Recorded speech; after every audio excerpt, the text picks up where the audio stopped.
Hello friends, अरे लो है शाम फिराक फिर एपिसोड 39। अरे भाभी जान, आप तो गुस्सा होने लगी।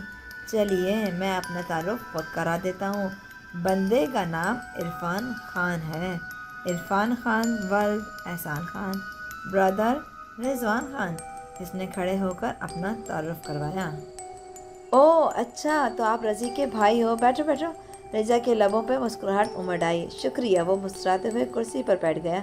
लाहौर कब आए? उसने उसके लिए फ्लास्टिक से चाय में कप में उंडेलते हुए पूछा। दोपहर पहुंचा था। आपके मुतालिक भाई से जैसा सुना था, आपसे बढ़कर पाया है। आपको हक से इंतज़ार करवाने का, लेकिन वक्त ज़ाया करने से क्या हासिल। चाय पियो। रिजा ने कप आपकी तरफ बढ़ाया। Thank you. इसने कप लेकर और चाय का सिप लेकर बोला। रिजवान भाई बरसों से आपका इंतज़ार कर रहे हैं। आपको रहम नहीं आता उन पर? आखिर वो भी इंसान है। ज़िंदगी की खुशियों पर, आपकी मोहब्बतों पर उनका भी तो कुछ हक है। आप दोनों के बीच तो जालिम समाज भी नहीं है। आप खुद ही ये पार्ट अदा कर रही हैं। प्लीज़ रिजा भाभी, आप मेरे प्यारे भाई की आजमाइश और इंतज़ार ख़त्म कर दें। हमारे घर के दरो दीवार आपकी खुश आमदीद कहने के लिए बेचैन और बेताब हैं। तो तुम अपने भाई की सिफारिश करने आए हो? इसने मुस्कुराते हुए कहा। हरगिज़ नहीं। मेरे भाईजान को किसी सिफारिश की ज़रूरत नहीं है। उनकी शख्सियत और मोहब्बत ही उनकी सबसे बड़ी सिफारिश है। वो बहुत long loving, caring, sincere, humble और कोमल माइंडेड शख्स हैं। उन्हें खूब समझती हूँ, जानती होंगी। इसने संजीदगी से कहा। उसके लफ्ज़ों से भाई की मोहब्बत झलक रही थी। रिजा को भाई का भाभी के लिए प्यार और एहसास बहुत पसंद आया।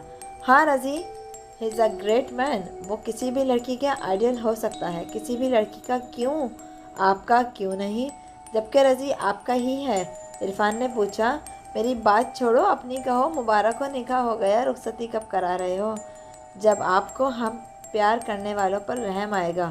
वैसे भाईजान ने सही कहा था कि आप बात को इस तरह टाल देती हैं। खैर भाईजान खुद आपको कायल करेंगे, और मैंने आपका शुक्रिया अदा करना था। आपने मेरा और हमारा का मुतालिक अपना खूबसूरत एहतमाम कराने का सोचा और भाई जान से कहा। मैं बहुत खुश हूँ, लेकिन असल खुशी मुझे तब होगी जब भाईजान को आप रिजवान विला लेकर आएंगे। और भाभी, मेरी और हुमैरा की शादी अभी अधूरी है। रुखसती आपके आने के बाद आपके मुबारक हाथों से होगी। इसने चाय ख़त्म करके कप रखते हुए कहा। इंतज़ार कर लोगे? क्यों नहीं, आखिर भाई किसका हूँ भाभी जान। इसने बहुत फ़खरी अंदाज में कहा। वो शर्मिंदा हो गई, मगर अपनी शर्मिंदगी छुपाने को पूछ बैठी। तुम मुझे भाभी क्यों कह रहे हो? क्योंकि आज नहीं तो कल आपको मेरी भाभी बनना तो है ना।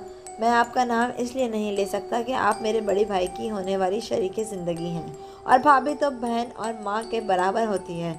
ये अलग बात है कि आप उम्र में मुझसे 2-2.5 बरस छोटी हैं, लेकिन रिश्ता आपसे बड़ा जुड़ने वाला है भाभी जान। तुम भी रज़ी की तरह बातें अच्छी कर लेते हो। इसने मुस्कुराते हुए कहा। मेरे भाई की बात है, वो तो बाकमाल इंसान है। इरफान का लहजा भाई की मोहब्बत से चूर था। रिजा खुश दिली से हंस दी। आप बहुत अच्छा हंसती हैं। हमारे घर के दरो दीवार तो आपकी हंसी से मुस्कुराने लगेंगे। हमारे सोने आंगन में बाहर आ जाएगी। इरफान ने उसे अकीदत से देखते हुए कहा। हुमैरा के आने से ना, इसने शरारत से मुस्कुराते हुए कहा। तो वो खुश दिली से हंस दिया।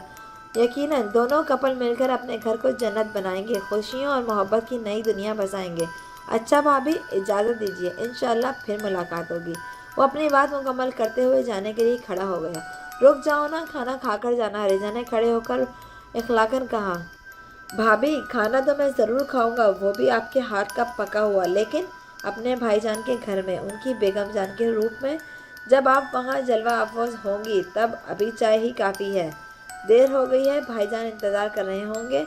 इन्हें बताए बगैर चला आया हूँ। वो तो पहले ही आपसे ना मिलने पर परेशान है।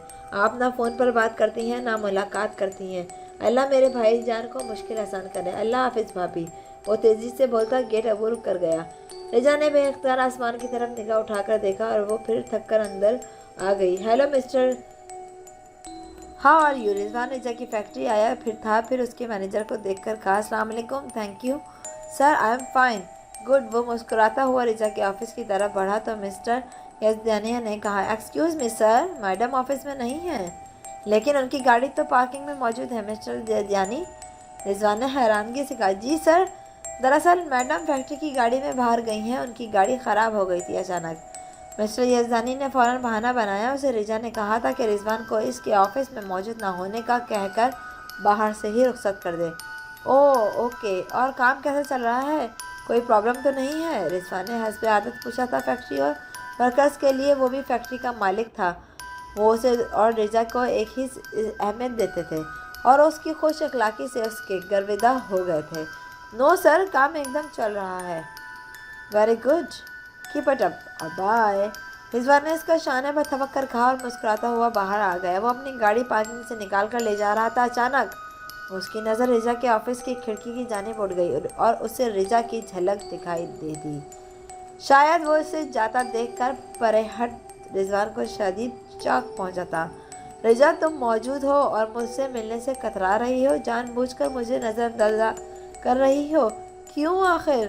رضوان نے دکھ سے لرزے لب اس نے کہا، سوچا کہ وہ 2 بار جائے اور اس سے پوچھے کہ وہ کیسا کیوں کر رہی ہے، مگر پھر ادراک تک کر دیا اور گھر چلا گیا۔ رجا کا رویہ اسے بہت ہرٹ کر رہا تھا۔ رات کو اس نے فون کیا تو بوا نے جھوٹ بولا کہ وہ سو گئی ہے تو وہ پھٹ پڑا۔ بوا، مجھے معلوم ہے وہ اتنی جلدی نہیں سوتی، آخر کیوں نہیں ملتی وہ مجھ سے، بات کیوں نہیں کرتی مجھ سے؟ اگر کوئی ناراضگی ہے تو بتائیے تو صحیح کہ تاکہ میں دور کر سکوں، ایسے مجھے کیسے پتہ چلے گا کہ وہ کس بات پر ناراض ہے؟ بیٹا، اصل میں اسے بہت غصہ ہے کہ تم نے اسے اپنے بھائی کی شادی میں نہیں بلایا۔ بوا نے اسے بات کو اسے تھماتے ہوئے بتایا۔ اوہ گاڈ، اتنی سی بات پر اتنی اذیت دے رہی ہے مجھے، اسٹوپڈ نہ تو بوا وہ خود اپنے رشتہ داروں کے سامنے نہیں آنا چاہتی تھی، وہ تو حمیرہ اور عرفان کے رشتے میں اپنا نام بھی نہیں آنے دینا چاہتی تھی۔ اسے میرے ساتھ دیکھ کر اس کے رشتہ دار غلط قسم کی باتیں کر سکتے تھے، اسی بات کا خدشہ تھا، میں نے تو اسی خیال سے اسے ساتھ چلنے کو نہیں کہا تھا۔ اور شادی کیا ہوئی ہے، ابھی تو صرف نکاح ہوا ہے۔ عرفان اور حمیرہ اس بات پر بضد ہیں کہ رجا میری دلہن بن کر اس گھر میں آ جائے، تب وہ رخصتی کرائیں گے، یہ ہے ساری بات۔ اور وہ تو اپنے کزنز کی شادیوں میں بھی شریک ہونے نہیں گئی، وہاں تو وہ بلا روک ٹوک جا سکتی تھی، جبکہ سب کے دل اس کی طرف سے محبت بھر چکے ہیں۔ بیٹا، اسی بات کا تو رونا ہے، اس کے تایا چچا یہاں آئے تو تھے، مگر انہوں نے اسے ساتھ چلنے کے لیے نہیں کہا۔ بتایا ضرور تھا کہ تینوں کی شادیاں ایک ساتھ ہو رہی ہیں، مگر رجا کو انہوں نے شادی میں شرکت کرنے کے لیے نہیں کہا تھا۔ تم خود ہی بتاؤ، بن بلائے کیسے چلی جاتی وہ وہاں؟ اس بات کا تو دکھ ہے کہ اس کے اوپر محبت جتاتے ہیں اور اپنی خوشیوں میں اسے بلاتے تک نہیں۔ اسے دوہرے رویے کی وجہ سے دکھی ہے وہ بہت، اور تمہاری طرف سے لاپرواہ بھی ہو گئی ہے، مگر دل میں وہ تمہیں بہت پیار کرتی ہے، بے کل پھرتی رہتی ہے، تمہیں ہی سوچتی رہتی ہے۔ بوا نے سنجیدگی سے کہا۔ بوا، میں جانتا ہوں اس کی محبت کی شدت کو، اسی لیے تو ڈرتا ہوں کہ کہیں وہ خود کو اکیلا نہ کر لے، ٹوٹ نہ جائے۔ حیرت کی بات ہے، اس کے تایا چچا نے اسے شادی میں شرکت کے لیے نہیں بلایا؟ کیوں؟ عجیب لوگ ہیں، ذرا سی لاپرواہی اور غیر ذمہ داری کسی کے لیے کتنی تکلیف اور دکھ کا باعث بن سکتی ہے، یہ کوئی سوچتا ہی نہیں ہے۔ میں بات کروں گا ان لوگوں سے، آپ رجا کا خیال رکھیے گا۔ اچھا بیٹا، جیتے رہو، اللہ تمہارے من کی مراد پوری کرے، اللہ حافظ۔ بوا اسے دعائیں دے کر فون دے کر بند کر دیا۔ رجا بیٹا، یہ کارڈ دے گیا تھا رضوان کا ملازم تمہارے لیے، بوا نے رات کو اس کے کمرے میں آ کر کارڈ دیتے ہوئے کہا۔ کیسا کارڈ ہے؟ رجا نے ان کے ہاتھ سے کارڈ لے لیا۔ بوا واپس چلی گئیں تو اس نے بے تابی سے لفافہ کھولا۔ مس یو کا کارڈ تھا، زرد پھولوں اور پتوں کی تصویریں تھیں، کارڈ پر خزاں کی غم کی دکھی اور دوری کی عکاسی تھی۔ اس نے یہ کارڈ کھول کر دیکھا، اس میں رضوان کی خوبصورت ہینڈ رائٹنگ میں فیض احمد فیض کی نظم آخری خط تحریر تھی۔ رجا نے پہلے رضوان کے نام پر ہاتھ پھیرا، اسے ہونٹوں سے لگایا، پھر نظم پڑھنے لگی۔ تھینک یو فرینڈز، یہ نظم سننے کے لیے اور آگے کی اسٹوری جاننے کے لیے پلیز سبسکرائب مائی چینل۔